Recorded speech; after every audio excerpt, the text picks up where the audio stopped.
करीब 500 मीटर की दूरी तय करेगा।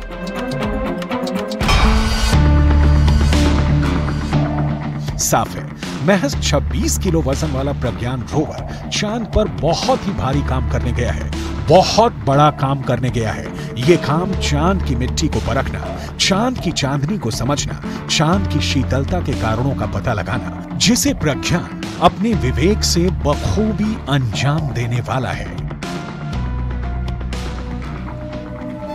अब वहीं चंद्रयान 2 के मुकाबले चंद्रयान 3 में वैज्ञानिकों ने कई बड़े बड़े बदलाव भी किए हैं और यही वजह है कि वैज्ञानिकों को उम्मीद है कि यह मिशन सफल होगा।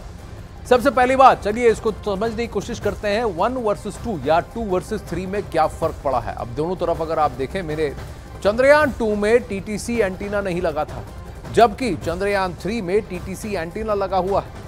टीटीसी एंटीना नहीं होने की वजह से चंद्रयान 2 की लैंडिंग का डेटा नहीं मिला था, जबकि इस बार चंद्रयान 3 की लैंडिंग का डेटा मिलेगा।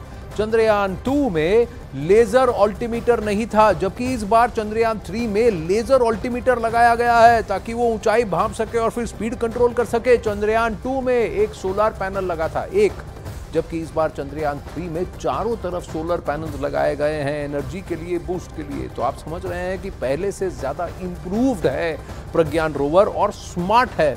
चांद के दक्षिणी ध्रुव पर पहुंचना बहुत ही मुश्किल है, क्योंकि वहां पहुंचने के लिए सबसे पहले चांद की सतह पर लैंड करना होता है और चांद के दक्षिणी ध्रुव पर उतरना आसमान से तारे तोड़ना जैसा है। मंगल ग्रह चांद के मुकाबले ज्यादा दूर है, लेकिन मंगल पर पहुंचना उतना मुश्किल नहीं है जितना चांद पर उतरना है। ऐसा क्यों? आइए इसे भी जान लेते हैं।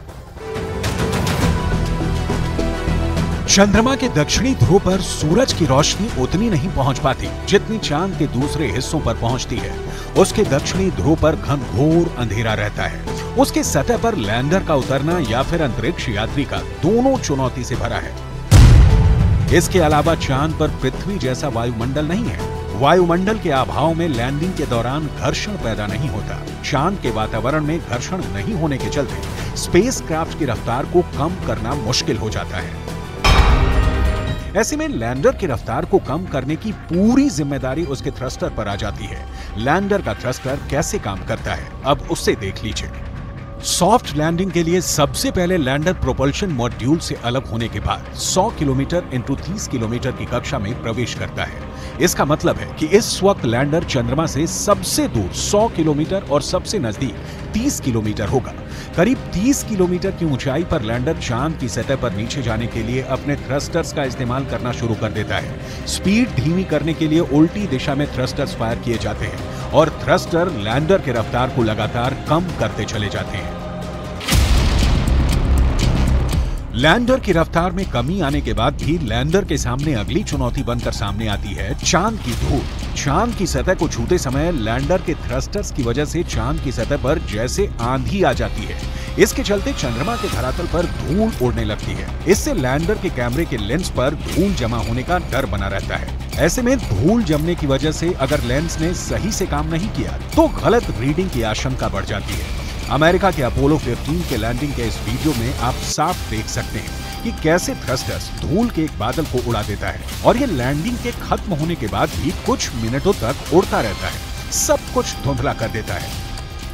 वहीं मंगल ग्रह पर ऐसा नहीं है। मंगल पर वायुमंडल है तो घर्षण भी पैदा होगा और घर्षण की वजह से लैंडर की रफ्तार कम हो जाएगी। इसके अलावा यहाँ लैंडिंग के दौरान पैराशूट का भी इस्तेमाल किया जाता है।